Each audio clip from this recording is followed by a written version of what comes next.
welcome to The Explainer. So today, we're diving into this really powerful story by Dr. Jon Gil. It's all about a simple encounter on a beach, but it asks a huge question. When you're faced with a problem that just feels impossible, is it better to do nothing or to do that one small thing that seems, well, completely futile? So let's set the scene. The story kicks off at dawn on Jeju Island. A huge typhoon has just torn through, and our narrator is standing on the beach, and what he sees is just chilling. The entire shore is littered with thousands upon thousands of dying starfish. It's described like a vast graveyard, like stars have just fallen out of the sky and shattered on the sand. Okay, so who is this narrator? Well, he's a bit of a cynic. He's run away from the city, totally burnt out on life, and he's just overwhelmed by this sight. But here's the thing. He doesn't see it as a tragedy. To him, it's just the cold, hard way of nature. It's indifferent. And in his mind, there's absolutely nothing to be done. I mean, what's the point of feeling sorry for them when there are so many? It just feels hollow, you know? But then, he sees something. Faintly, through the sea fog, there's a silhouette, a lone figure. It's an old man, and he's moving with this really peculiar, almost surreal rhythm, just bending down, straightening up, over and over again. It almost looks like he's performing some kind of sacred rite right there on the shore. So the narrator walks closer, curious about what's going on, and he sees it. The old man is carefully, so gently, picking up starfish one by one and throwing them back into the sea. And the way it's described is just beautiful. Each little arc the starfish makes as he throws it, it's like a trajectory of hope being drawn right across the shore of despair. And right away, the narrator's inner cynic just kicks into high gear. He doesn't see hope here. He sees foolishness. His sense of realism, as he calls it, starts doing the math. One old man, thousands of starfish, a huge beach. It doesn't add up. It's completely, utterly pointless, a futile effort. And this is where you see the two worldviews just clash, right there on the sand. You've got the narrator's perspective. It's futile, it's meaningless, it's naive, it's just pointless. And then you have what the old man is actually doing. It's rhythmic, it's careful, it's deliberate, it's hopeful. It's the exact same scene, viewed through two totally different lenses. So the narrator, he almost feels like it's his duty to step in and stop this false hope.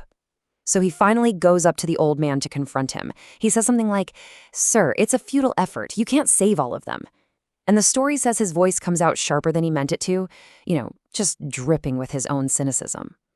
Okay, and this is the moment that changes everything. The exchange that follows is the absolute heart of the story. So how does the old man react? Does he get defensive, angry? No. He just turns and looks back at the narrator.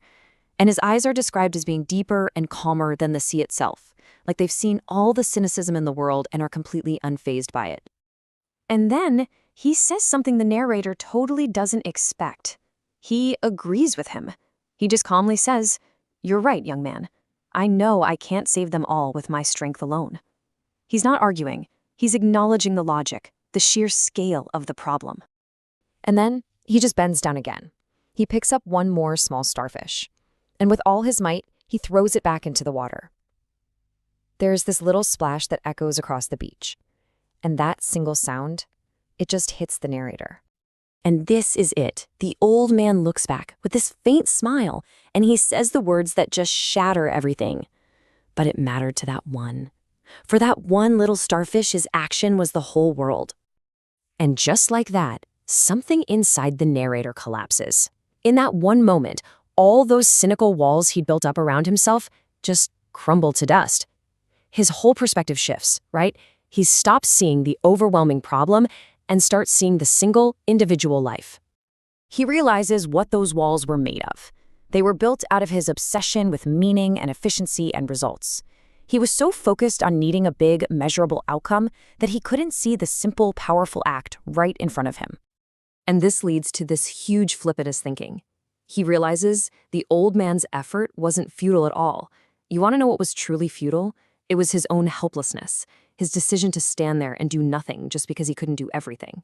See, the old man wasn't trying to save the world. He was saving the one world he could reach with his own two hands. So after that day, everything changes. The narrator starts seeing starfish everywhere he goes. And I don't mean literal starfish, of course. He's talking about the hesitant eyes of someone who needs help, the trembling voice of a friend who's struggling, the faint cries of the weak, or an injustice that just needs one person to stand up and be a witness. They're all around us. And this, I think, is the most powerful takeaway from the whole story. You don't have to change the entire world, but for the one life that your small touch can reach, you can become their entire world. It's a huge shift in how we think about making a difference, isn't it? So, what did the old man really throw that day? The narrator realizes it wasn't just a starfish.